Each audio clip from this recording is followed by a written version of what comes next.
choose our socks for success in all endeavors. Fortunes rises from the heel, and good luck for life. Good morning. Today is Thursday, October 3rd, 2024. Today, in history, on this day 119 years ago, Swedish-American physicist Carl David Anderson was born. He studied cosmic ray particles' energy, distribution, and the energy loss of high-speed electrons in matter. He discovered the positron and won the Nobel Prize in Physics in 1936. Welcome to today's Qingzhou Morning News. Let's start with political updates.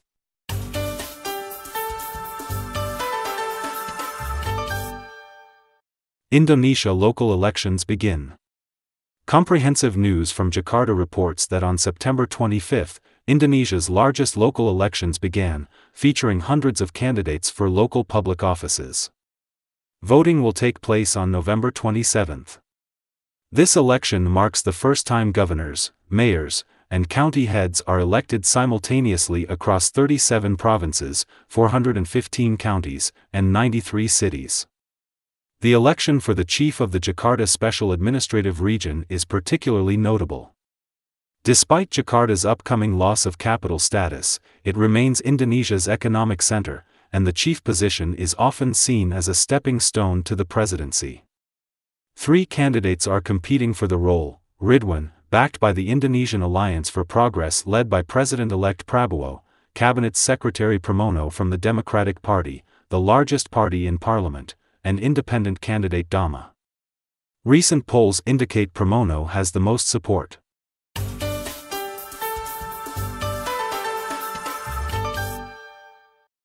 South Korea warns North Korea to stop flying trash balloons. According to Agence France-Presse, South Korea's Joint Chiefs of Staff recently stated that if North Korea continues to send garbage balloons that threaten public safety or are deemed cross-border actions, the South Korean military will respond severely. This marks the first direct threat of retaliation from South Korea since North Korea resumed launching these balloons in May, although military retaliation against such balloons is rare. Since late May, North Korea has sent approximately 5,500 garbage balloons toward the South Korean border in protest of joint military exercises by South Korea and the United States. North Korea views these activities as threats to its sovereignty. The balloons have caused significant issues in Seoul and nearby areas, with some even resulting in fires. Most of the balloons contain waste paper, cigarette butts, shoe parts, and other debris.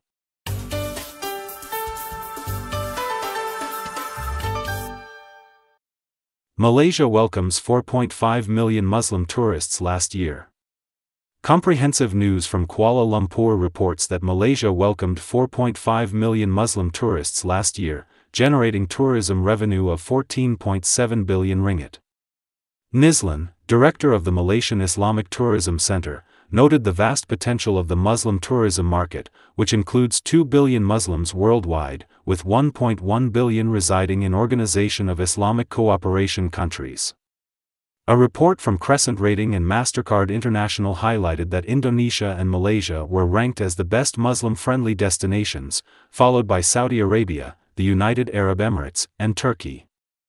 The report forecasts that by 2028, the global tourism market will be driven by 230 million Muslims, generating tourism revenue of $225 billion. Kenya's avocado exports to China surge nearly tenfold.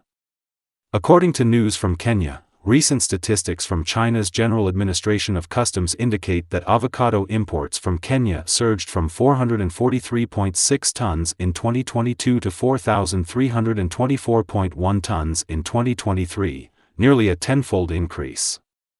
Kenyan avocados have 2 production seasons, the main season from March to September and a minor season from November to January. The European market is the largest for Kenyan avocados, accounting for approximately 65% of exports. In August 2022, fresh Kenyan avocados were trial shipped to China for the first time, and the Chinese market is rapidly emerging as a key focus for Kenya.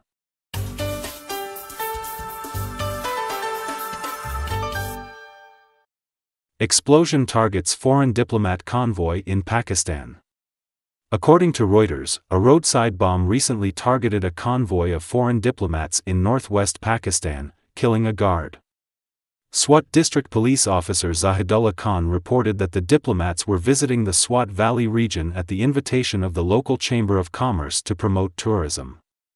No one has claimed responsibility for the attack, and the diplomats' nationality remains unclear. Swat Valley has a history of Muslim militant insurgency, with attacks intensifying since late 2022 when a ceasefire with the government ended. A senior Pakistani security official stated that police cordoned off the area following the blast and initiated a search operation. California bans or limits student smartphone use on campus. According to Reuters, California recently passed a bill requiring school boards to develop a policy by July 1, 2026, to restrict or prohibit smartphone use on campus, with updates every 5 years. U.S. Education Week reported that 13 other states have adopted similar measures this year. California has nearly 5.9 million public school students, and the Los Angeles County School Board announced in June a ban on smartphone use for 429,000 students. U.S. Surgeon General Murthy also called for warning labels on social media platforms, similar to those on cigarette packs, citing concerns about the impact of social media on teenagers' mental health.